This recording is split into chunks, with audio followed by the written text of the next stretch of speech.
Well, happy Thursday to you. Thanks for being part of this morning's devotion. We're talking about the rich young rulers in Luke 18. It's the passage that we talked about this past Sunday.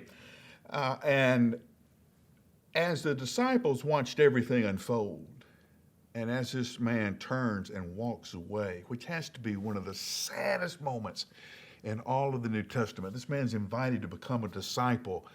And he does the math in his head, and with all his stuff and all his obligations and resources, he realizes it just doesn't add up for him, so he doesn't follow Jesus. When he walks away, Jesus said how hard it is for people who are wealthy to enter into the kingdom of God. It's easier for a camel to go through the eye of a needle. Now, I cannot tell you the number of pages that have been written in commentaries and theological journals about what it means for a camel to go through the eye of a needle. Now, there are some who said this was a special gate in the wall of Jerusalem called the Eye of the Needle, and it was a small triangular gate where people could get in kind of one at a time. You could get your camel through it. Or your donkey through it, but you had to take everything off of the donkey or the camel. You had to get them to get down on their all fours and then shimmy through this opening. And then when they got on the other side of the gate, then you can reload it. The image is you can't get through the eye of the needle carrying all of your possessions.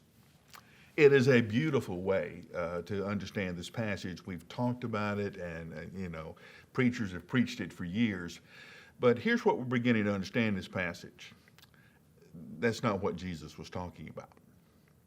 Jesus was literally saying, it's easier for you to get a sewing needle and press a camel through the eye of that sewing needle than it is for a wealthy person to get into heaven. Now, see, the thing about the gate called the Eye of the Needle is that it was possible. It was difficult, but it was possible. Jesus says it's impossible for us to do it. It's only possible with God. Do you see what he said? With men, this is impossible.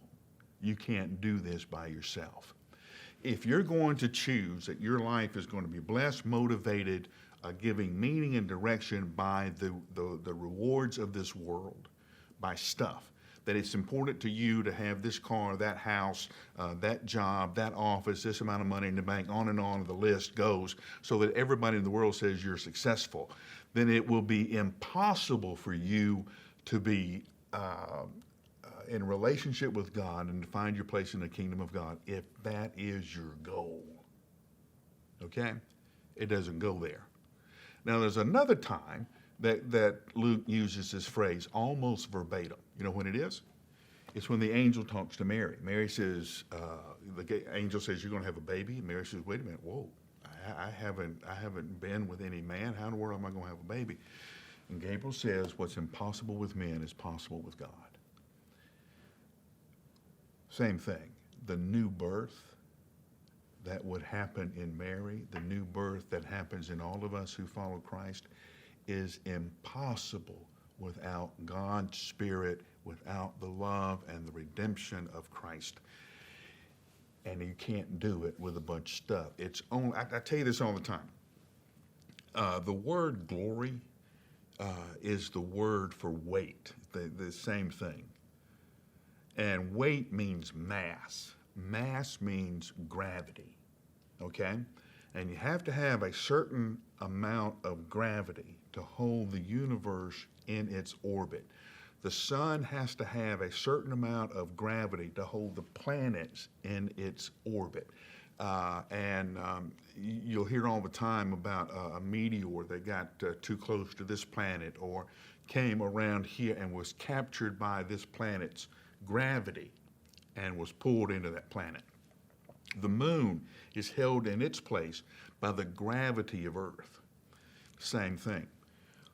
God's glory is the only thing that has the weight and mass, the gravity to hold everything else in its orbit. If you have anything else or anyone else in the center of your universe, they're not strong enough to hold the rest of your life in its proper orbit. Only God can do that. That's what Jesus is saying. He's not saying whether it's right to have stuff or not have stuff.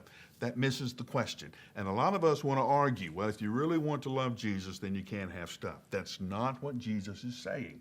And let's be honest. There have been a lot of good things done by wealthy people, right? Hospitals have been built. Churches have been built. Universities have been built. Scholarships have been given. On and on the list goes. Hungry have been fed, all because people who had the means were generous with those means, faithful with those means, and good things happen. The question is not whether or not you have stuff. Don't get hung up on that, okay? Here it is. Are you focused on serving God? Is He the center of your universe? Is He the one holding everything else? You see, if God is in the center, then everything holds in place, including your life, your marriage, your parenting, your relationships, your money.